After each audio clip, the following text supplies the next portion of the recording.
오늘 설교의 제목은 너희 중에 죄 없는 자가 먼저 돌로 치라. 사실 이 본문이 많이 설교가 된 본문이고 또 수많은 목사님들이 이 본문으로 설교를 전개합니다. 그래서 우리가 많이 들어서 알고 있습니다. 자, 그런데 실제로 이 본문이 보시면 여기 7장 53절부터 8장 11절까지 이 괄호가 딱 되어 있어요. 이 괄호가 왜 되어 있는 거니? 이 본문이 놀랍게도 주요 사본에는 빠져 있습니다. 가령 신의 사본, 바티칸 사본, 레기우스 사본 이런 좀 주요한 사본에서는 이 부분이 빠져 있어요. 근데 다른 사본에는 또 이 부분이 들어 있습니다.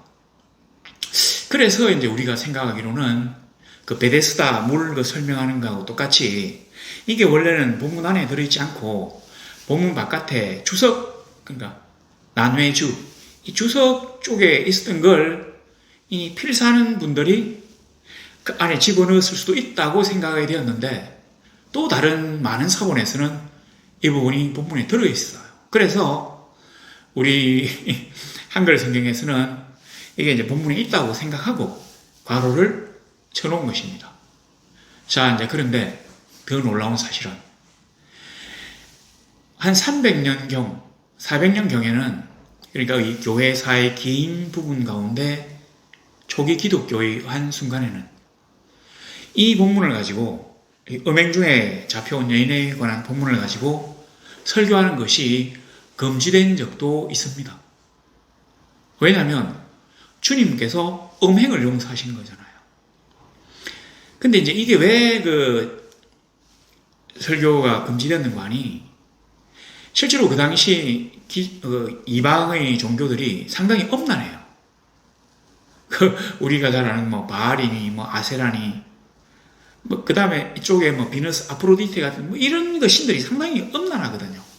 그래서 유대인들은 아닌데 그리스인 귀부인 중에서 유대교가 성적으로 너무 깨끗하기 때문에 자기는 유대교의 풍습을 따르고 이 개종하진 않아도 이 신봉하는 사람들이 많이 있었대요. 옛날에 사울이, 그러니까 이제 바울된 사울이 어딥니까? 자주장사 루디아 만날 때도 보면 안식일날 이렇게 가다가 만나고 이렇게 하는 장면이 바로 이제 그런 거를 설명하는 장면이거든요. 그래서 여기서도 실제로 우리가 세상에 비해서 정말 성적으로 깨끗한 게 우리의 자랑인데, 이거를 설교하다가 혹시라도 안 믿는 사람이 듣고 소문이 나면, 이 너희들도 별 수 없네 할까 싶어서 중단한 것이에요. 중지한 것이에요.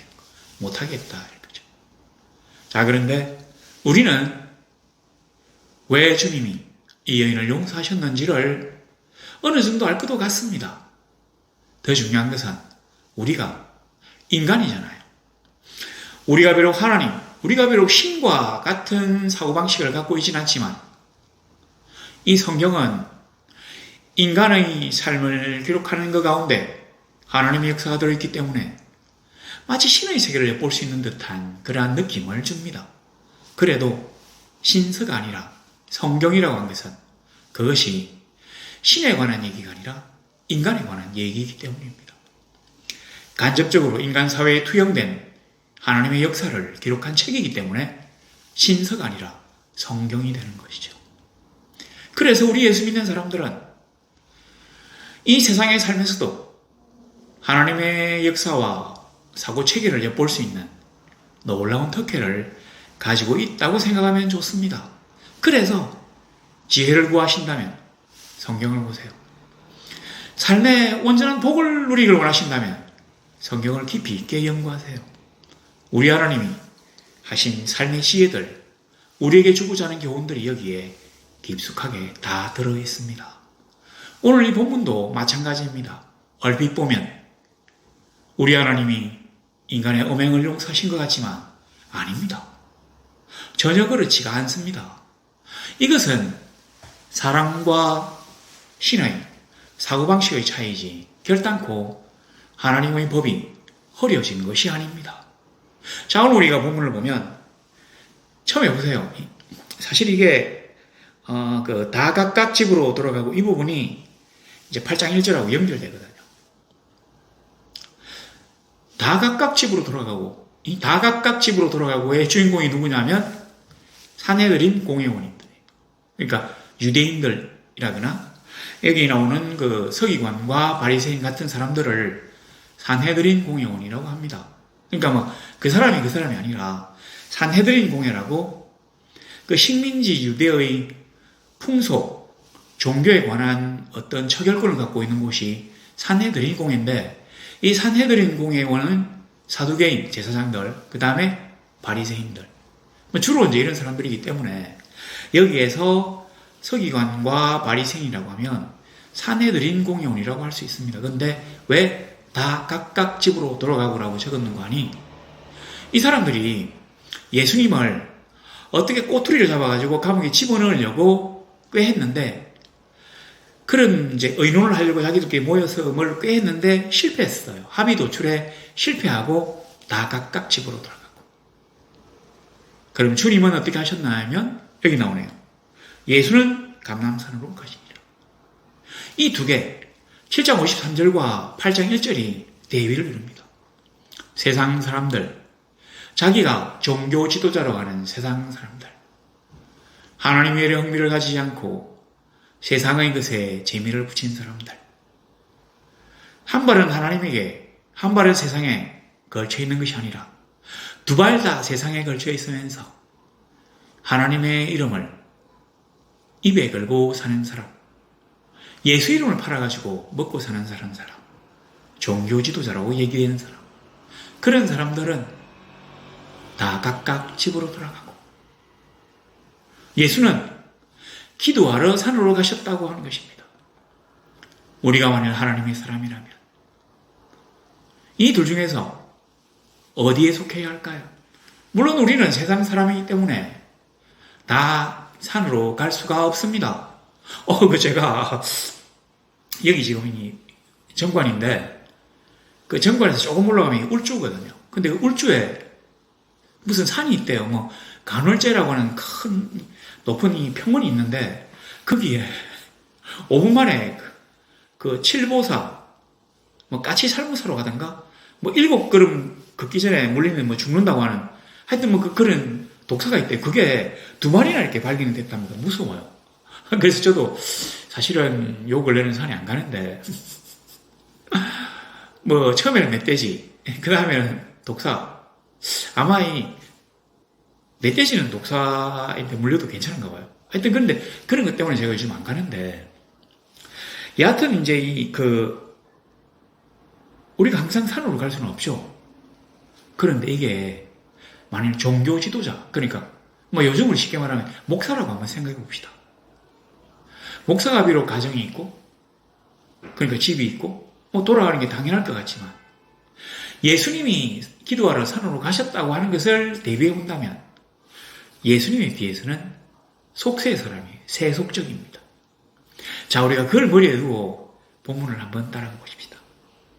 이 산헤드린 공회원들은 하나님과 항상 영교하며 자기를 절제하고 산에서 기도하시는 예수님을 잡아 죽이려고 합니다. 다 같이 하나님을 섬긴다고 하는데 하나님을 덜 섬기거나 하나님을 섬기는 척하는 사람들이 진짜로 하나님을 사랑하며 그의 보내신 아들을 죽이려고 한다고 하는 것을 한번 생각해 보십시오. 얼마나 웃깁니까? 하나님이 보실 때 얼마나 가당찮은 일입니까? 오늘날도 사실은 이런 일들이 많이 있습니다. 말은 기도한다는데 전혀 기도의 결과가 나타나지 않는 경우가 많이 있습니다. 왜냐하면 그의 중심이 하나님에게 있지 않고, 그가 예수의 이름으로 기도했지만 예수에게 있지 않고 세상에 있기 때문이거든요. 그는 부와 명예를 탐해서 바리새인이니 사두개인이니 그 다음에 무슨 율법사니 서기관이니 하지만 그의 모든 것은 세속이 그에게 줄 수 있는 부와 명예에 있기 때문에 기도의 역사가 일어나지 않는 것입니다. 자, 예수는 감람산으로 가셨는데 사실 주님이 감람산으로 진짜로 자주 가셨어요. 오늘 이 본문이 어떤 거냐면 예수님이 그 공생애 중에서 그 6월절 날 2번 예루살렘에 가셨고, 한 번은 6월절 안 가고 초막절에 가셨어요. 바로 이 초막절이에요, 초막절. 다 각각 집으로 돌아가는 게 아마 그날이 초막절 마지막 날이었던 모양입니다. 그래서 종교 절기가 끝이 났기 때문에 산헤드린 공회원들이 그 사이에 예수를 죽이려고 하다가 어차피 절기가 끝이 나면 사람들이 돌아가니까 자기들도 집으로 돌아갔어요. 근데 주님은 집으로 가시지 않고 주님은 지금 갈릴리에서 오신 길이거든요. 그래서 예루살렘 성내에서는 거할 곳이 없습니다. 그래서 감람산으로 가셨어요. 그 예루살렘이 언덕 위에 있는 도시인데 이 언덕이 있고 이제 기드론 시내가 있고 이 계곡이 있는데 시내라고 하는 이유는 우기 때는 여기에 이제 물이 고여가지고 하천이 되거든요. 그래서 기드론 시내나 또 기드론 계곡이라고 하는데 여기를 내려갔다 올라가면 감람산이에요. 여기 해발 800m, 여기가 해발 880m입니다. 그러니까 요 위에서 보면 예루살렘이 바로 밑에 보여요. 근데 가려고 하면 이 계곡으로 내려갔다 올라가야 되니까 상당히 힘듭니다. 자, 그런 곳인데 이 이제 예루살렘이 성안 도시 아닙니까? 그래서 본격적으로 기도할 만한 조용한 숲이나 산이 없어요. 제가 예루살렘에 가본 적이 없어가지고 그런데 사진을 보니까 없더라고요. 그냥 성전산이라고 해서 그 성전이 있는 인근이 약간 나무가 좀 있는데 사실 여기서 기도하기는 좀 곤란할 것 같습니다.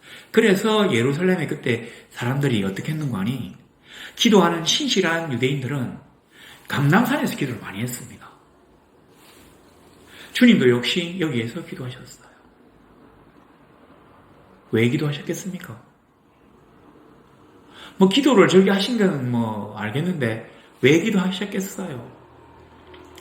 우리가 생각지도 못했던 슬픈 현실이 있습니다. 집이었거든요. 주님이 그할 방이 없어요. 그때는 초막절이나 6월절이 이때 전국에 있는 사람들이 이 예루살렘 성전에 몰 뿐 아니라 또 전 세계에 흩어져 있던 디아스포라 유대인들도 옵니다. 그 유대 율법에서는 성경에서는 이런 3대 절기, 6월절이니 초막절이니 이런 절기에는 반드시 한 번은 여기 오도록 돼 있거든, 예루살렘에. 그러니까 얼마나 많이 오겠습니까? 방값이 얼마나 비싸겠어요? 얼마 전에 부산에서 그 BTS 공연이 있어가지고 그 인근에 막 방값이 10배로 뛰었다고 뉴스에도 나오고 있는데 그럴 거 아닙니까? 그 주님이 집도 없지만 돈도 없어요. 그래서 산으로 가셨습니다. 얼마나 자주 산에 기도하셨는가 하니 누가복음에서는 절겨했다고 되어 있어요. 진짜로 절겨하셨는지 갈 데가 없었는지 모르겠습니다.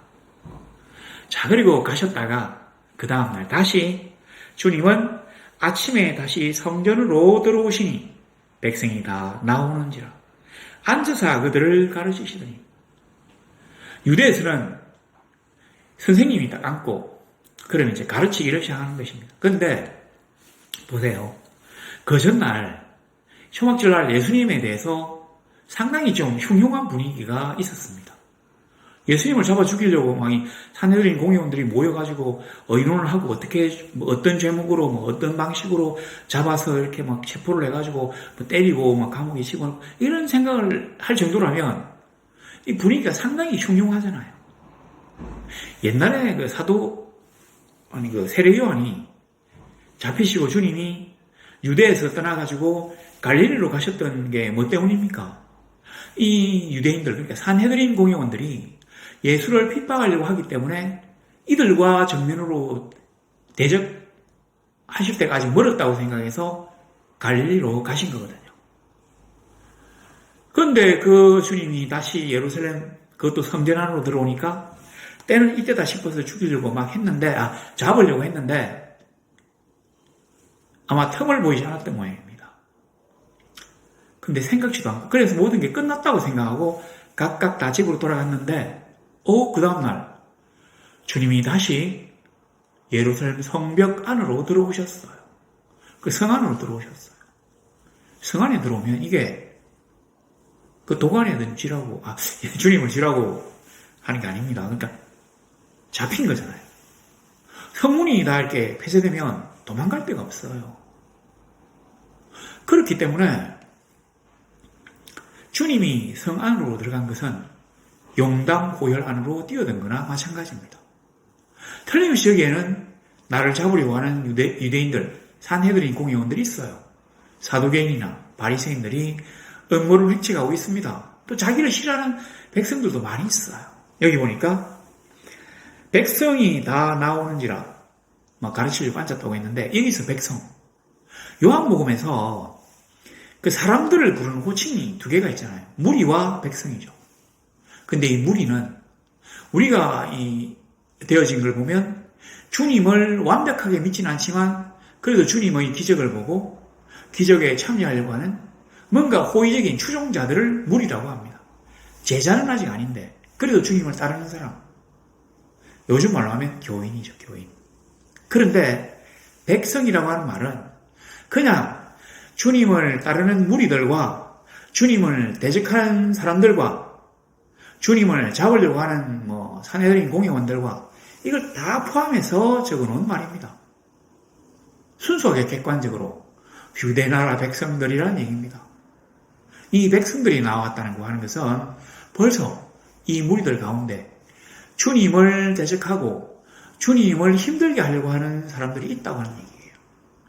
주께서는 비록 이들에게 하나님의 놀라우신 말씀을 가르치기 위하여 앉으셨지만 이 사람들은 그 말씀을 들으려고 왔다기보다는 그 스캔들의 주인공이 뭐라고 말하는지를 듣고 싶어서 온 거라고 생각하면 더 좋겠습니다. 자, 이제 주님께서 가르치기를 시작하십니다. 얘들아, 하나님의 나라는 말이야. 이렇게 막 말씀을 하셔요. 우리 주님이 특기가 있잖아요. 얘들아, 저기 저 하늘 너무 푸르지 않니? 저 푸른 하늘에 부끄러움이 없는 삶을 살아야 되겠지? 이런 식으로 이제 말씀을 하시는데, 자, 갑자기 3절에 보니까 서기관들과 바리새인들이 음행 중에 잡힌 여자를 끌고 와서 가운데 세우고 예수께 말하여 선생이요. 자, 이렇게 이제 가르치고 있는데 서기관과 바리새인들이 왔대요. 우리는 요한복음을 한번 되새겨 볼 필요가 있습니다. 그 베데스다 못에서 그 친구를 들고 오는 사람을 붙든 자들을 보고 요한복음에 뭐라고 기록했습니까? 유대인들이라고 기록했거든요. 이 유대인들이라고 하는 말은 산헤드린 공회원들이라고 하는 말입니다. 그리고 무슨 바리새인들이 할 때 이 바리새인이라고 쓴 것은 산헤드린 공회원들이라고 하는 얘기예요. 모든 바리새인들이 산헤드린 공회원은 아니지만 산헤드린 공회원 가운데는 바리새인들이 많은 부분을 차지하고 있습니다. 근데 바리새인들 가운데서 율법을 열심으로 연구하는 사람들을 따로 서기관이라고 합니다. 가령 옛날에 우리가 알고 있던 그런 서기관, 학사 에스라 할 때 이 학사가 서기관이라고 한다면 그때 이런 그 서기관은 성전에서 근무하는 제사장을 말했습니다.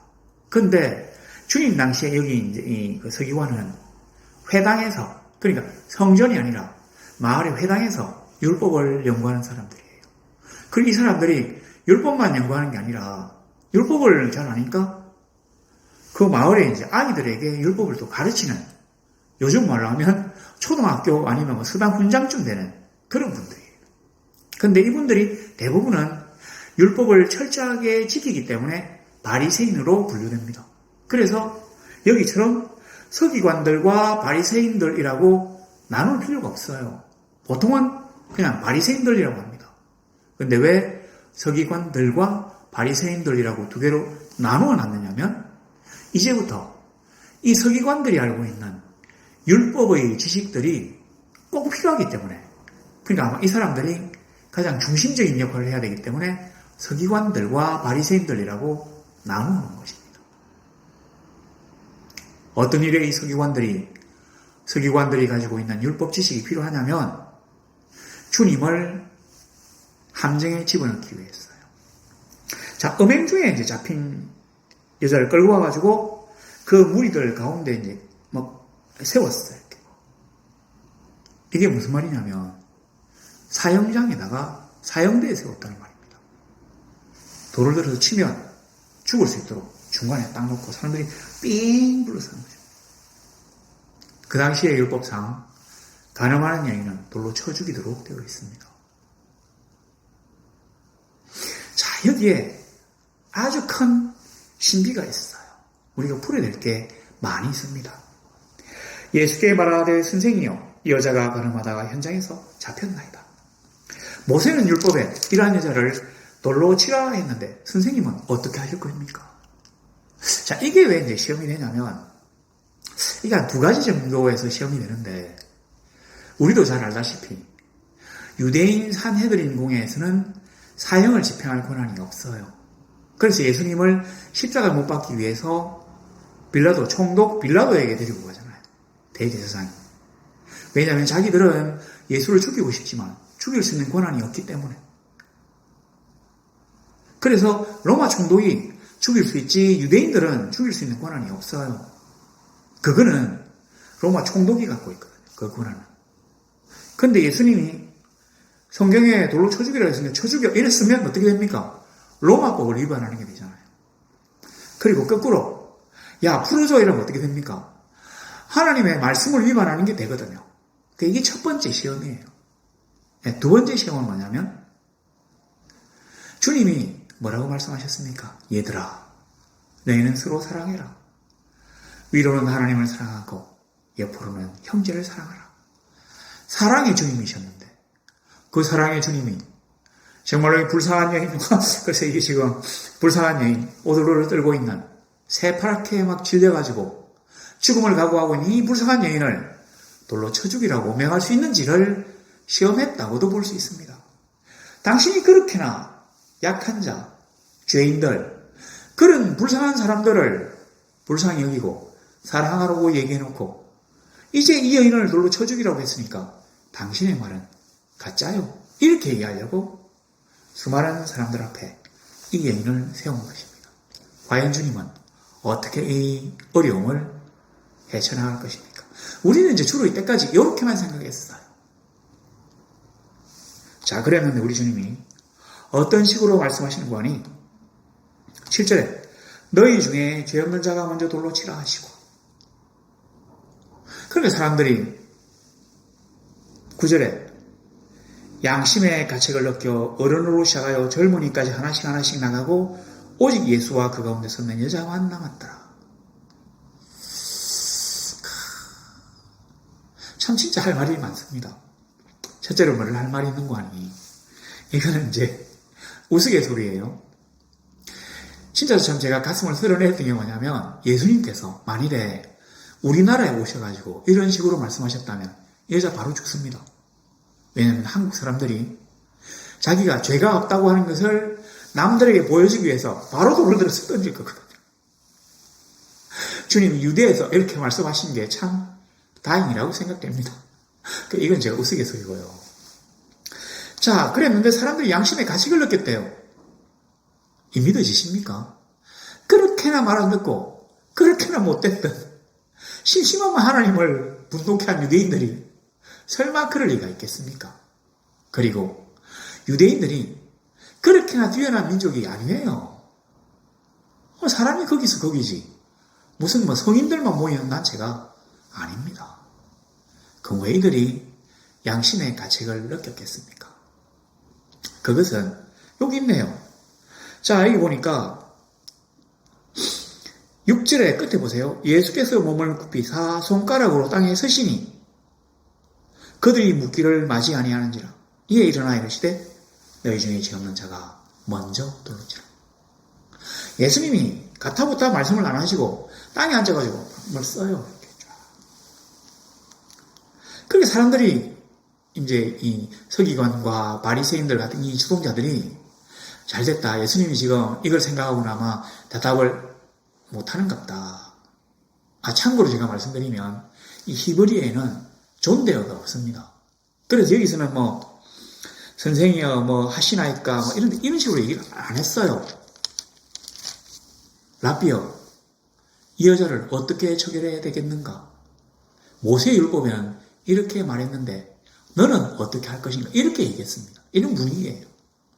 이들은 결코 예수님을 존중하기 때문에 주님에게 판단을 맡긴 게 아닙니다. 가나마다 잡힌 여인을 처결할 수 있는 권한은 산헤드린 공회에 있습니다. 그래서 잡아왔겠죠. 그러나 죽일 수 있는 권한은 없어요. 그러니까 이걸 생각하고 주님이 이제 땅바닥에 막 글을 쓰면서 시간을 갖다 자꾸 이렇게 지체한다고 생각했기 때문에 계속적으로 예수님에게 답변을 재촉하는 것입니다. 근데 이 사람들이 뭐라고 물어봅니까?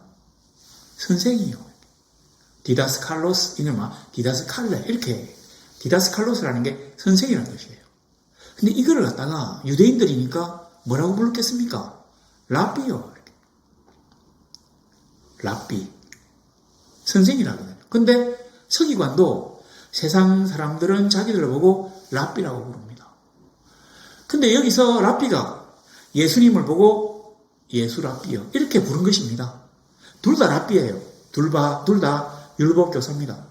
나의 지식이 더 뛰어난지, 당신의 더 지식이 뛰어난지, 뭐가 더 합리적인지를 한번 얘기해보자고 율법 지식의 대결을 펼친 것일 수도 있습니다. 우리 시합을 한번 걸어볼까? 이렇게. 자, 그랬는데 주님이 이제 대답을 못하니까 궁지에 놓였다고 생각해서 계속 윽박지릅니다. 빨리 대답해! 빨리 대답해! 자, 그런데 너희 중에 죄 없는 자가 먼저 돌로 치라. 그냥 돌로 치는 게 아니에요. 먼저 돌로 치라. 자, 우리가 이 장면을 다시 한 번 더 싹 그 안에 들어가서 살펴본다면 지금 이게 상당히 문제가 많은 장면이에요. 왜냐하면 유대에서는 우리가 생각하는 것처럼 그렇게 막 엉터리로 재판하지 않습니다. 이 사람이 죄가 있다고 하는 증거를 낼 수 있는 정인들이 3명이 있어야 돼요. 3명 이상이 있어야 됩니다. 최소 3명. 그러니까 간음을 했다고 했으니까 먼저 남편과 남편을 포함한 다른 정인 2명, 이렇게 3명이 있어야 되거든요. 근데 이 본문이 짧은 본문이긴 하지만 여기에 남편이 있다는 얘기가 없습니다. 정인이 있다는 얘기도 없어요. 그러니까 정인이 없을 때에는 어떤 일이 벌어지냐면 먼저 돌로 치는 사람이 정인이 되는 겁니다. 이 여자가 간음한 게 확실하기 때문에 이 여자가 만일에 무고한 여인이라면 나중에라도 무고했다는 게 밝혀진다면 내가 대신 죽을게요. 이 얘기예요. 그러니까 누가 정인이 되려고 하겠습니까? 먼저 돌로 치는 자가 정인이거든요. 그러니까 한 명, 또 한 명, 또 한 명 치면 나머지가 왁 던지게 돼 있어요. 그러니까 예수님이, 자, 여기 잘 보시면 여기 밑에 보세요. 그 9절에 어른으로부터 시작하여 젊은이까지 하나씩 나가. 이 부분이 아주 중요합니다. 원래 아르메니아라고 하는 나라가 있는데 지금은 그 코카서스 산맥, 그러니까 카프카즈 산맥 밑에 옛날 그 구러시아 소비에트 연방 안에 있었던 나라인데 지금은 독립을 했는데 이 아르메니아가 그러니까 이 흑해하고 카스피해 요 사이에 뭐 아랄에 있는 아마 요 흑해와 카스피해 요 사이에 있는 나라인 것 같습니다. 하여튼 뭐 그런데 아제르바이잔이라고 좀 큰 나라가 있고 아르메니아라고 좀 작은 나라가 있어요. 이 아르메니아가 역사상 세계 최초로 기독교 국가가 된 나라입니다. 근데 이 아르메니아의 성경에는 예수님이 여기에 뭘 쓰시는 거 아니? 그 온 사람들, 정인이 될 만한 사람들의 죄를 기록하고 있다고 하는 거죠. 김개똥 무슨 죄. 그러니까 주님이 뭘 이 땅에 쓰고 있었는지를 사람들이 볼 거 아닙니까? 당신 왜 빨리 대답 안 해? 이렇게 하면서 닦아서 보니까 자기 너 무슨 죄? 너 무슨 죄? 이쭉 적혀 있으니까 이 사람들이 정의로 나서기를 두려워한 거죠. 먼저 돌로 치기를 두려워한 거예요. 죄 없는 자가 먼저 돌로 치라 했잖아요. 죄가 있으니까. 그리고 다시 주님이 이 말하고 또 8절에 다시 몸을 굽혀 손가락으로 땅에 쓰시니 사람들이 또 막 소리칠 거 아닙니까? 그래? 그럼 너 그래? 너 뭐. 자, 이게 첫 번째고요. 그 다음에 또 다른 의문이 뭐냐면 자, 주님이 사람들을 모아놓고 가르치시는데 하필이면 음행하고 있던 중에 이 여자를 잡아올 수 있다는 게 신기하지 않습니까? 보통 이런 그 유대 같은 나라에서 이 음행이 돌 맞아 죽는 그런 어마어마하게 무서운 범죄거든요. 뭐 요즘 우리나라 하여튼 참 요즘 우리나라도 살인해도 뭐 안 죽이는 경우가 많은데 이 좀 문제가 있네요. 하여튼 뭐 그런데 엄청나게 무서운 범죄예요. 근데 이 여자가 몰래 숨어서 음행을 저질렀을 것 같은데 어떻게 하필이면 주님을 이걸로 집어넣으려고 하던 그때 잡아올 수 있단 말입니까? 이상하지 않습니까? 아니 그 까마귀 날짜 앞에 떨어진다고 어떻게 딱 맞춰서 이런 일이 벌어지죠? 그럼 이게 기획수사, 함정수사라는 말입니다. 그래서 제가 이제 도대체 어떤 상황인지를 알고 싶어가지고 제가 구할 수 있는 한 6종류의 주석을 막 뒤졌어요. 근데 그런 주석에는 이걸 좀 입에 안 끼고 곤란해서 그런지 거의 안 적었는데 한 군데에서 뭐라고 되어 있는 거니? 아마 평소에 간음 혐의를 받고 있던 여자가 다시 간음할 거를 예측하고 그 인근에 대기하고 숨어 있다가 잡아왔다. 이렇게 이제 나와 있어요. 자, 이런 거 저런 거 따지고 그 다음에 남편이 안 나와 있는 걸 본다면 이 여자가 그러니까 매음굴 완전히 그 창녀들이 그러니까 그 사람들 모여가지고 그 짓을 하는 그런 곳에 사는 여자가 아니라 가정에서 생계형 창녀가 아닌가. 좀 말이 이상합니까? 그래 이게 이제 우리가 그래서 이제 음행중이라고 바꾼 것 같은데 옛날에 간음이라고 하면 그 남편이 있거나 뭐 정혼자가 있는 여자가 외간 남자와 정을 통하는 걸 간음이라고 했거든요. 근데 제가 지금 창녀라고 얘기하면 남편이 없잖아요. 그래서 아마 이거 음행으로 바꾼 게 아닌가. 뭐 제 생각입니다. 자, 그래서 이 여자가 이제 평소에 여기서 그 생계를 위해서 이제 몸을 파는 일을 하니까 그 공식적이진 않아도 사람들이, 인근의 사람들이 쉬쉬하면서 다 알고 있었을 거 아닙니까? 그래서 아마 그때 잡아오지 않았을까. 이런 생각이에요. 보세요, 여기. 아니, 음행을 혼자 합니까? 남자가 없잖아요, 남자가. 여자만 잡아왔지. 제가, 그건 조금 이따 해야 되겠네요. 그러니까, 여자 혼자 잡아왔다니 이게 벌써 문제가 있어요. 그리고 정인이 없다는 게 또 문제가 있어요. 물론 뭐 여자가, 음행을 저지르지 않은 여자가 아닐 겁니다. 그러나, 이게 뭔가 석연치 않아요. 그래서 주님이 이 여인을 용서할 여지가 생기게 되었다고 하는 거죠. 뭔가 모르지만, 이 여자에게 정말로 피치 못할 어떤 그런, 그러니까 요즘 말로 하면 막 불륜 같은 그런 게 아니라 뭔가 참 애들은 사연이 있지 않았을까 이런 생각을 제가 해봅니다.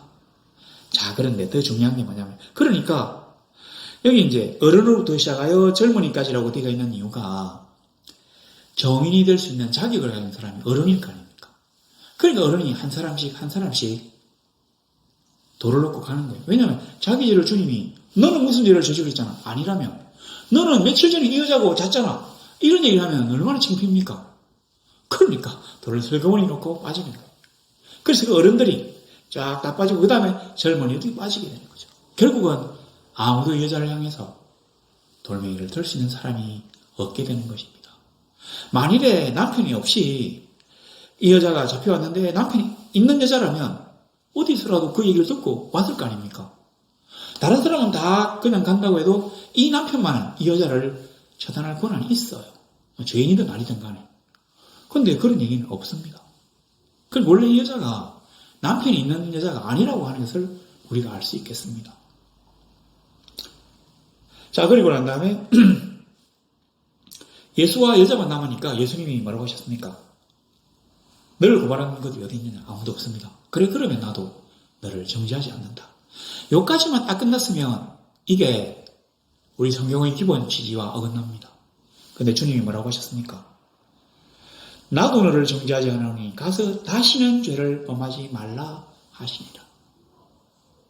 우리가 사과한다든지 용서를 바란다든지 이 여자가 지금 사과하는 얘기는 없어요. 왜냐하면 이 여자는 지금 사형대에 서가 있는 겁니다. 나도 너를 정죄하지 않으니 가서 다시는 죄를 범하지 말라.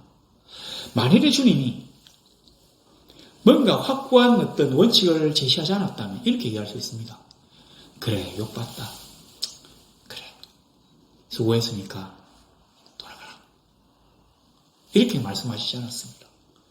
왜냐하면 이 여자는 죄인이기 때문에. 더 이상 죄를 지어서는 안 되기 때문에. 자, 용서라는 것이 그냥 그래 됐다고 하고 끝나는 게 아니에요. 사과와 용서는 이 죄에 대한 대가, 원상 회복, 그리고 피해를 준 데 대한 배상까지, 그리고 다시는 똑같은 죄를 범하지 않는 것까지 그렇게 되어야만이 비로소 사과, 기독교 용어로 회개가 완성되는 것입니다. 이 여자는 지금 아무런 일도 없었는데요. 없기를 왜 없습니까?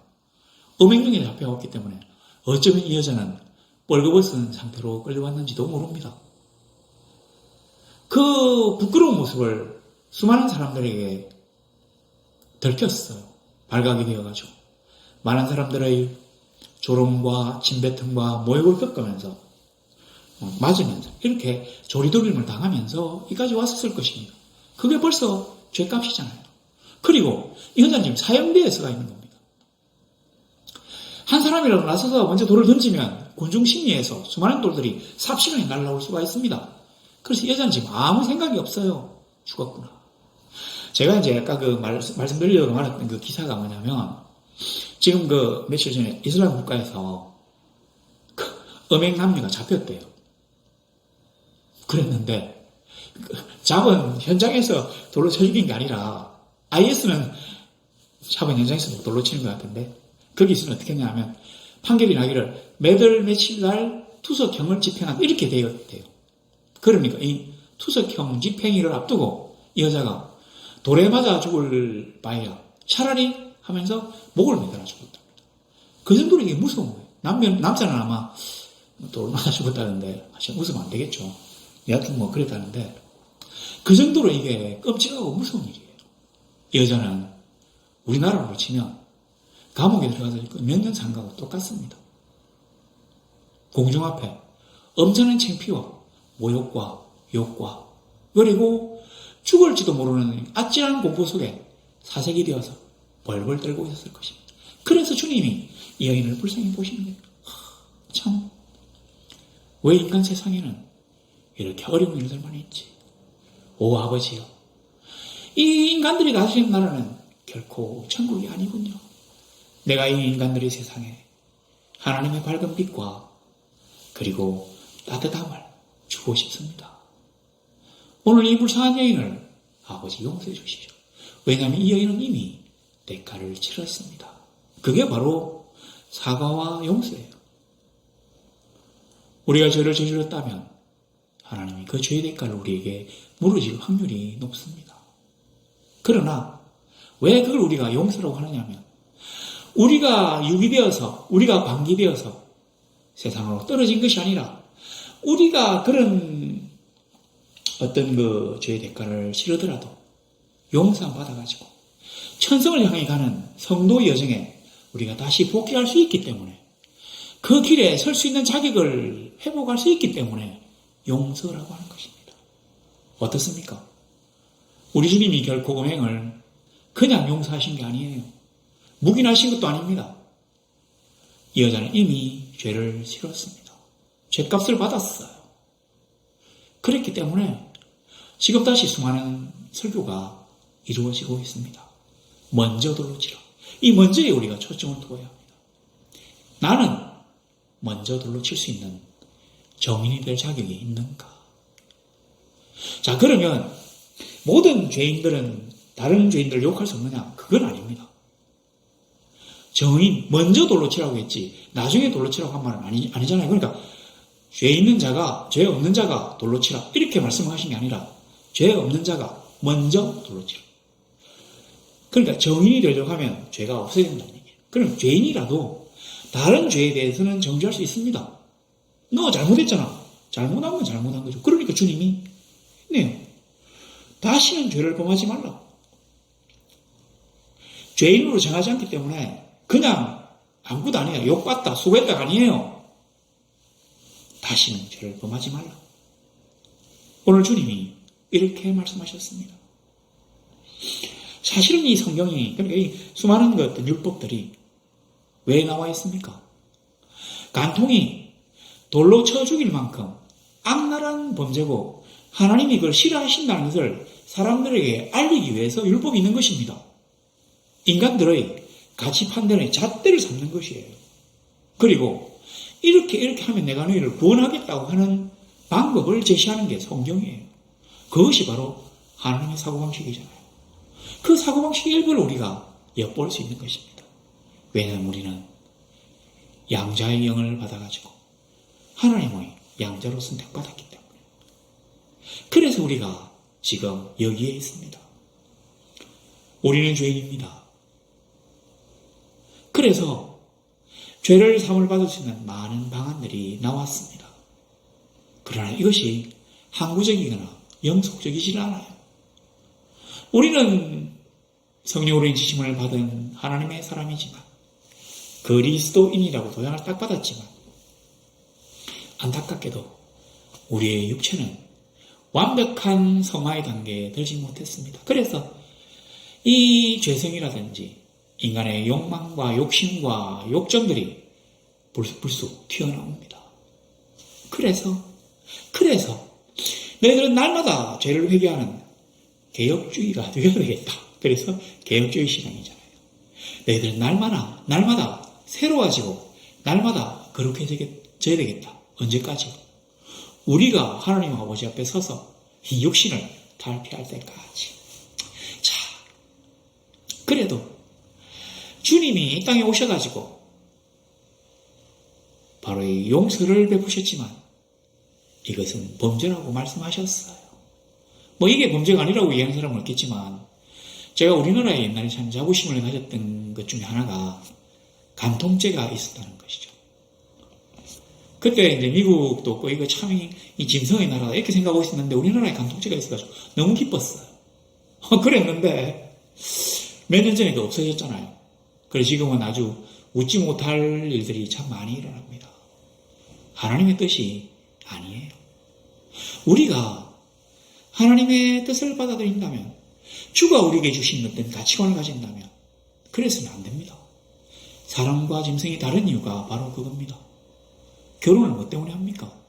위자료 뜯으려고 합니까? 아니에요. 하나님이 배타적인 사랑할 수 있는 권리를 주셨기 때문에 결혼이라는 제도를 만드신 것입니다. 그냥 웨딩홀에서 그 웨딩드레스 입고 춤추고 하려고 만든 게 아니에요. 우리가 이 땅에 마음대로 살 수 있지만 그 마음대로를 하나님이 허용하신 큰 울타리 안에서 마음대로 살아야 됩니다. 그렇다고 해서 엄숙한 얼굴과 웃음 짓지 않는 무뚝뚝한 표정, 신중한 말투, 조용한 걸음걸이 이것만을 요구하는 게 아닙니다. 우리는 얼마든지 하나님 안에서 즐겁고 행복할 수 있어요. 그러나 하나님이 설정하신 거대한 울타리 안에서 자유로워야 됩니다. 오늘 주님이 우리에게 찾아오셨습니다. 얘들아, 너희들 세상에서 참 힘들지. 자칫 실수해서 죄의 나라로 빠져들 것 같지. 그래서 하나님의 일은 나를 믿는 것이야. 내가 너희들을 위해서 이 땅에 왔어. 내가 알린 보혈의 공로를 믿으라. 내가 하나님의 아들이며 그의 사랑으로 말미암아 내가 너희를 구원하기 위해서 피를 흘린다고 것을 믿으라. 하나님은 엄위하신 분이고 무서운 심판자이시기도 하지만 모든 가치와 법의 재판장이기도 하시지만 그러나 그의 자녀를 사랑하시는 아버지심도 믿으라. 이렇게 말씀하십니다. 오늘 가치관이 혼돈되고 삶이 어려운 이때 우리가 하나님이 설정하신 거대한 울타리 안에서 자유함을 얻기를 바랍니다. 세상의 파도를 막아주는, 세상의 침낭을 막아주는 하나님의 거대한 울타리 안에 들어오기를 바랍니다. 그래서 백성에서 무리로, 무리에서 제자로, 교인에서 이방인, 세상 사람에서 교인으로, 교인에서 신자로, 신자에서 성도로, 그래서 하나님과 더불어 하나님의 나라를 만들기 위하여 힘쓰는 아름다운 그리스도의 성도가 되실 것을 우리 주 예수 그리스도 이름으로 소망합니다.